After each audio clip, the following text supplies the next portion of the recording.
Do you want a siphon or a spring? How do you manage finances for future generations? We're going to address that in this episode. So if you viewed others, welcome back and get ready because I'm going to show you how to empower those you care about like an ongoing spring instead of a siphon.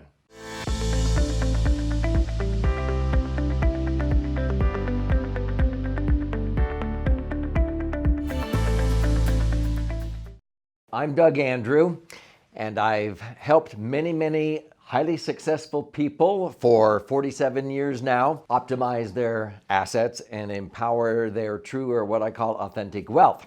I've been blessed to write several books, 11 thus far, and my goal is to write a book every year the rest of my life. But one of my favorite books is called Entitlement Abolition, and my latest financial book, The Laser Fund, talk a lot about what I'm going to share with you.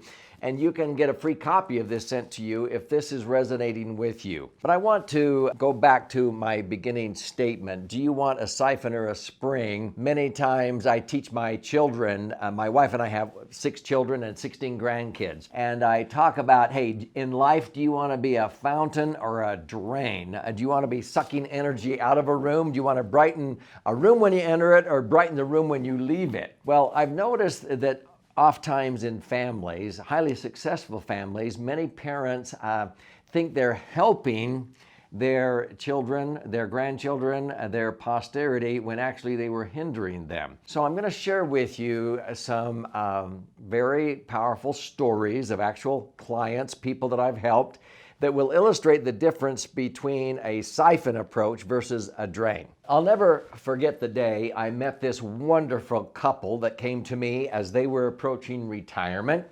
And they had worked very hard saving money for their golden years. They came in to create a plan where they could reposition about $500,000, $500,000, which was a lot of money to them about 25, 30 years ago. So I set up a portfolio of my favorite vehicle, which I call the Laser Fund.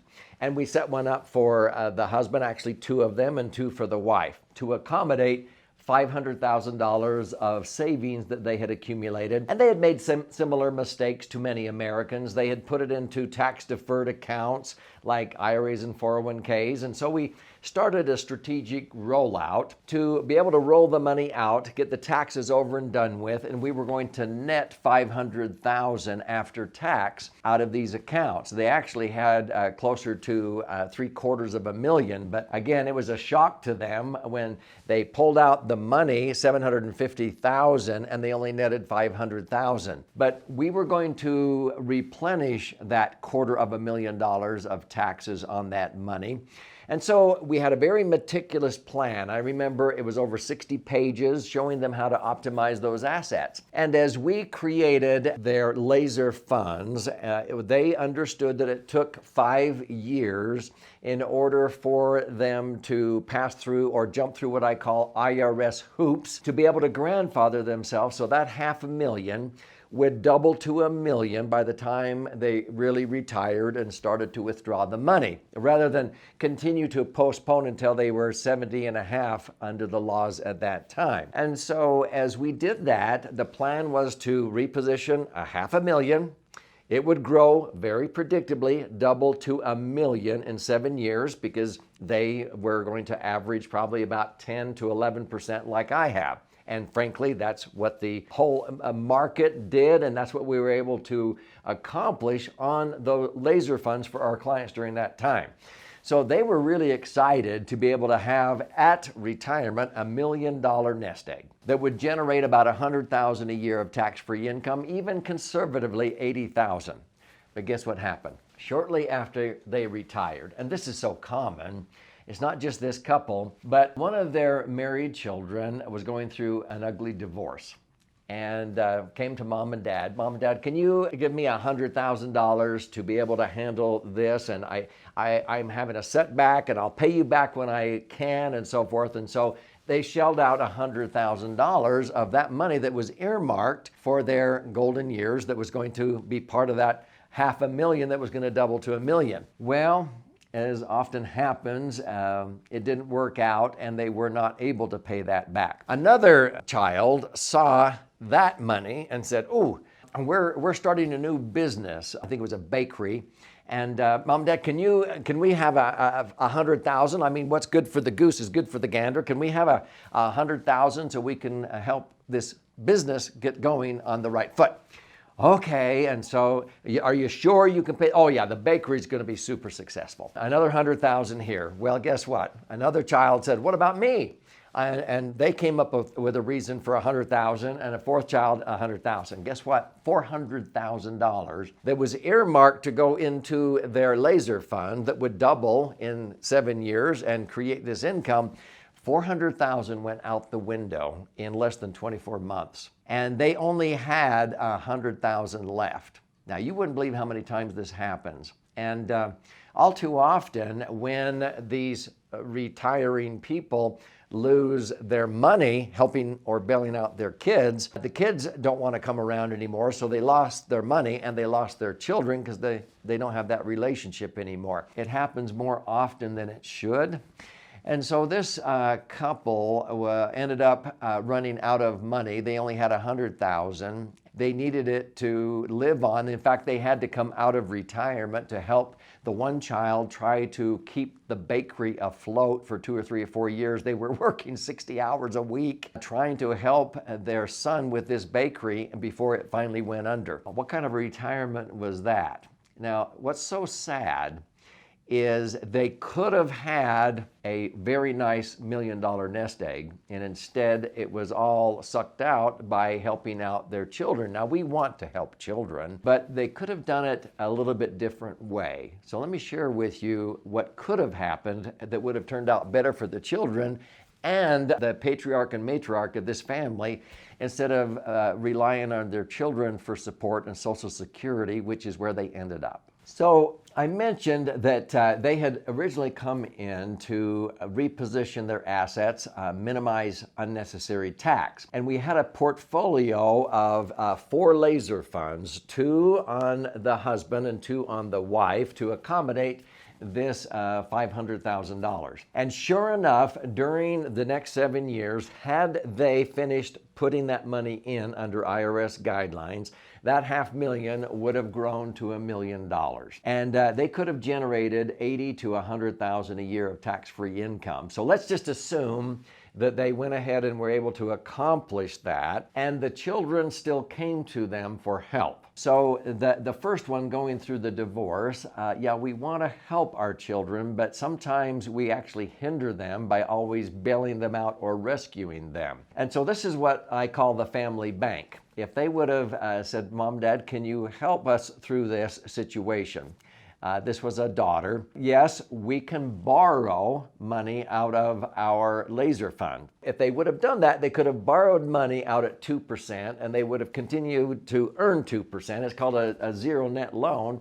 And they could have required then their daughter to be able to pay the money back one way or another, but at least it's not costing them, or they would not lose it, because the $100,000 would still be in the laser fund earning interest while they are using it to help their daughter. And so it's an interesting phenomenon where you can continue to have the money and borrow it out of an insurance contract. Same thing with the bakery. They could have required their son to then borrow money from the laser funds, the insurance contract. I would have borrowed at 5% and continued to earn whatever the indexed rate is on the laser fund, which I explain in other episodes. We've had many people borrow $100,000, $500,000, $1 million at 5%, and they continue to earn 10. Even like in 2017, I had many clients who borrowed money at 5% out of their policy and continued to earn 25% that year. They were netting 20% after borrowing at 5 and earning 25. Now, if this is sounding a little complex, that's why I wrote books like The Laser Fund, to show you how to become your own banker to do this. The point is, this couple could have still had their $500,000, and it could have been growing and blossomed to $1 million.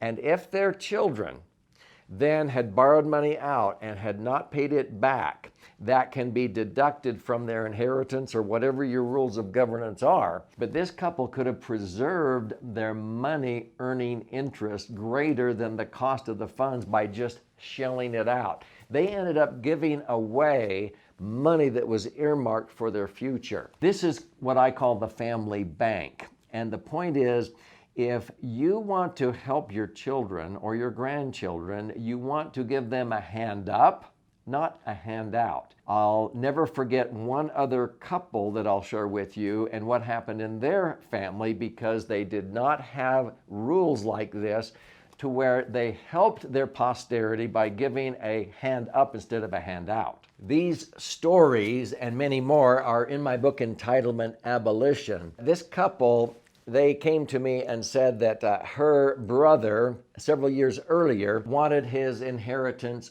earlier, and so convinced her folks, hey, can we have the restaurant? And see, her father had built this incredible reputation with an Italian restaurant. And so he got that restaurant early, and all the other siblings said, okay, that's your inheritance. And he said, yep, that's it. Well, he didn't run the restaurant as well as his father did. It went under in less than 5 years. When his father finally passed away, the other 4 siblings were ready to divide up the balance 4 ways, and he came around and said, wait a minute, I want my 5th.